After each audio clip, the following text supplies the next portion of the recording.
So being born in 1983, my gaming origins start right after the video game crash, the home market crash. You know, people blame ET for really crashing the market, but the truth was there was this oversaturation of games, and that was probably why we had some of the systems we had, because they were dirt cheap.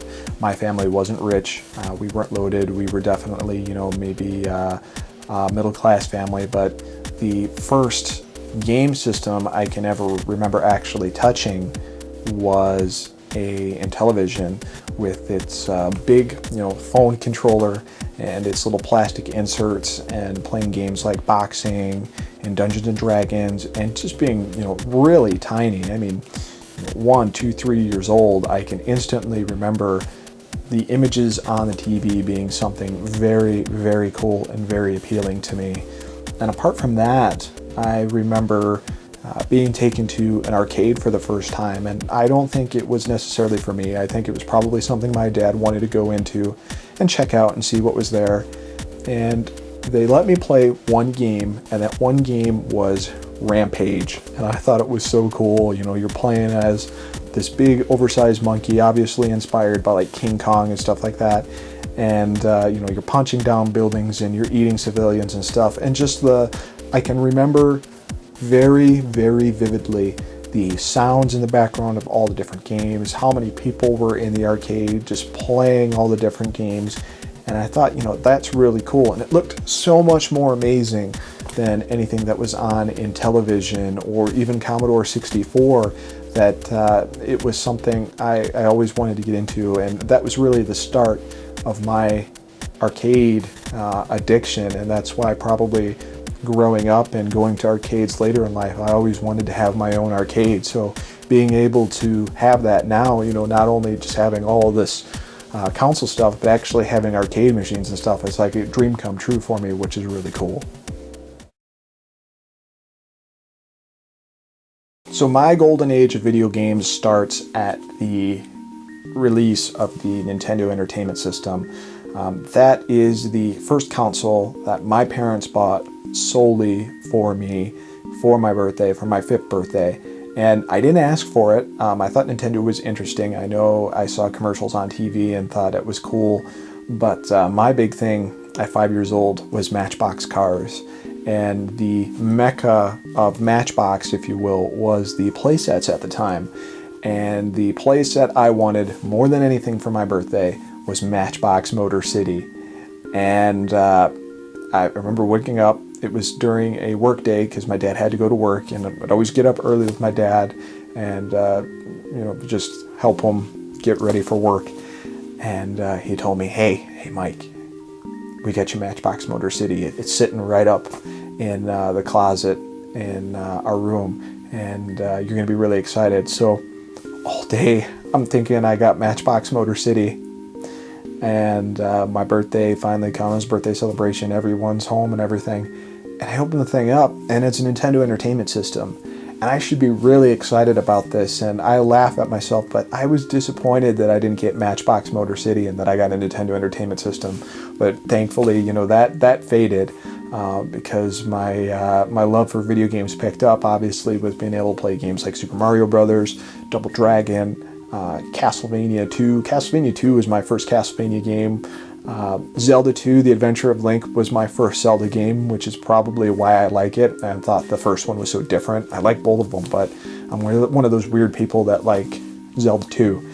But that was the start of it, and things just progressed from there, from you know, getting into Nintendo Power, getting a Super Nintendo Entertainment System, and then eventually getting into PC gaming and stuff. And not being one to really want to trade games, I kept a lot of this stuff. And I didn't keep all of it in as great condition as I wanted to, but that's how I started amassing a collection, if you will, or what I'd like to say, a library of games that you see beside me now. I think there's a lot of people in life that have an addiction to something. Some addictions are good, some addictions are bad.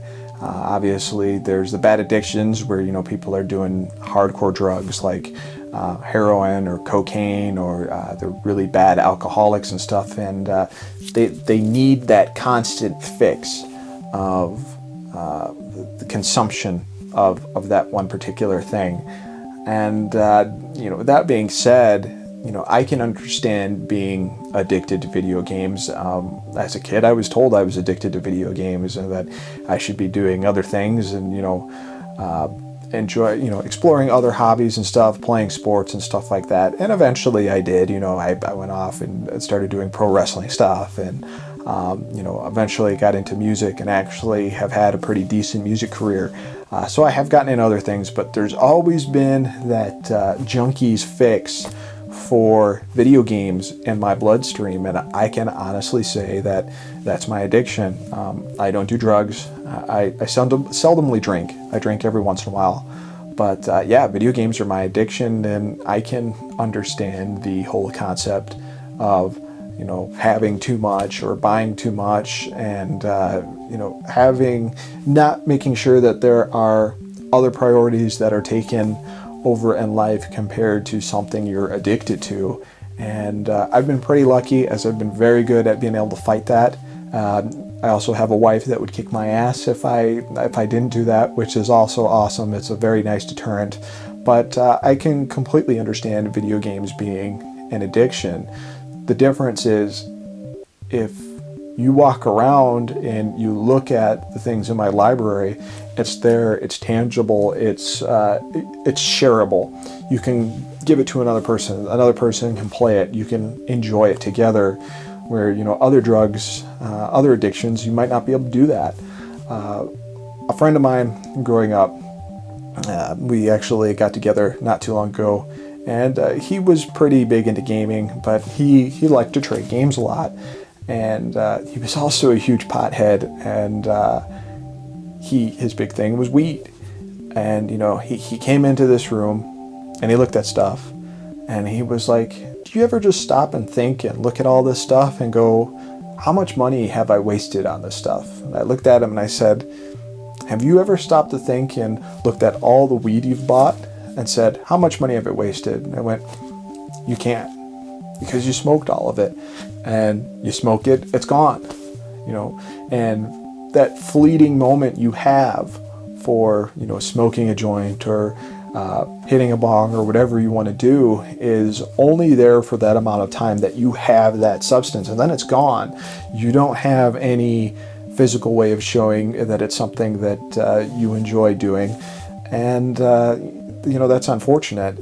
At least with what I have, and if it's an addiction, sure. It's something I can bring out. Like I said, you can play with other people and go, this is what I do. And it's a healthy addiction. And it's something tangible. And it's something that, if need be, I can get rid of, but be proud of it.